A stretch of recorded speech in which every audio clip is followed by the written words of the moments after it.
রাজধানীর হরিগঙ্গা বসাক রোডের ইন্ডিয়ান ব্যাংকে ঘটে গেল এক চাঞ্চল্যকর ঘটনা। রানীর বাজারের বাসিন্দা অনিমা দেবনাথ অভিযোগ করেছেন তার ফিক্সড ডিপোজিটের 1 লক্ষ টাকা ব্যাংক থেকে গায়েব হয়ে গেছে। টাকা হারানোর কথা শুনেই তিনি ব্যাংকের মধ্যেই কান্নায় ভেঙে পড়েন। অনিমা দেবনাথ জানান 1 বছর আগে তিনি ইন্ডিয়ান ব্যাংকে ফিক্সড ডিপোজিট করেছিলেন। গত কয়েকদিন ধরে টাকা তোলার চেষ্টা করলেও ব্যাংক কর্তৃপক্ষ তাকে বিভিন্ন অজুহাতে ঘোরাতে থাকে। অবশেষে ব্যাংকের কর্মীরা জানান তার ফিক্সড ডিপোজিটের টাকা 2024 সালের 3 জানুয়ারি তোলা হয়েছে। তবে কে টাকা তুলেছেন তার কোনো প্রমাণ দিতে পারেনি ব্যাংক কর্তৃপক্ষ। এদিকে ব্যাংক কর্তৃপক্ষ দাবি করেছে অনিমা দেবনাথের ফিক্সড ডিপোজিট সার্টিফিকেটটি আসল নয়, বরং এটি একটি কালার জেরক্স। বিষয়টি নিয়ে তিনি থানায় জিডি এন্ট্রি করে এফিডেভিট জমা দিলেও এখনো কোনো সমাধান পাননি। ব্যাংক কর্মীরা বারবার ম্যানেজার অনুপস্থিত থাকার কথা বলে দায় এড়িয়ে যাচ্ছেন। আমার শাশুড়ি মা এই ব্যাংকে 2023-এর 12 তারিখ ডিসেম্বর মাসের ফিক্সড ডিপোজিট করছিল 1 লাখ টাকা। 1 লাখ টাকা যখন ফিক্সড ডিপোজিট করেছিল, এরপরে আমরা আর কোনোদিন ব্যাংকে এসেছি না, তারা আর কোনোদিন ব্যাংকে এসেছে।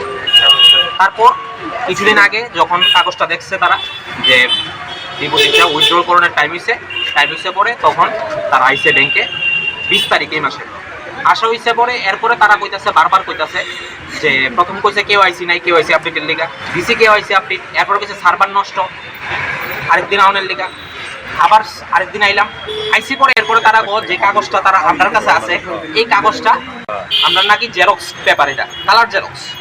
তখন আমরা কইলো থানার ভিতরে জিডি এন্ট্রি করতাম। আমরা থানার ভিতরে জিডি এন্ট্রি করলাম। জিডি এন্ট্রি করে সেটা এরপরে তারা আরেকটা ফর্ম দিল, বুঝতে ওইটা বন্ড লইতাম কোর্টের থেকে 200 টাকা স্টাম্পের মধ্যে, ওইটাও লইলাম। লইয়া সেটা জমা দিছে পরে। কালকে বিকালে তারা আমরা কয় যে টাকা নাকি তুলে নেওয়া হয়েছে। কবে নাগাদ? 1 লাখ টাকা। কবে নাগাদ? টাকাটা তুলে হয়েছে 2024-এর জানুয়ারি মাসের 3 তারিখ। তো আমার কথা হইলো যে তারা এতদিন পর্যন্ত তারা আমাদের ঘুরাইলো, তখন তো আমরা কেন হইলো না যে টাকাটা দেওয়া হয়েছে বা তুলে হয়েছে। এখন কি চান আপনার? এখন আমরা টাকাটা, এবং এক্ষণে আমরা সিসিটিভি ফুটেজ চাইছিলাম তার কাছে। তারা কোনো ম্যানেজার বলে নাই, ম্যানেজার নাই, সিসিটিভি ফুটেজ তারা দিতে পারতো না। ম্যানেজার ট্রেনিং এ গেছে, যবে ম্যানেজার আইবো তবে সিসিটিভি ফুটেজ দেওয়া যায়। আমাদের প্রশ্ন হইলো আমরা এতদিন কেন ওয়েট করবো, আজকে সিসিটিভি ফুটেজটা দিতে আপত্তি কি? ম্যানেজারের কাছে ফোন করিও তো তারা পাসওয়ার্ডটা লইয়া সেটা সিসিটিভি ফুটেজটা দিতে পারে। এটাই তো কথা।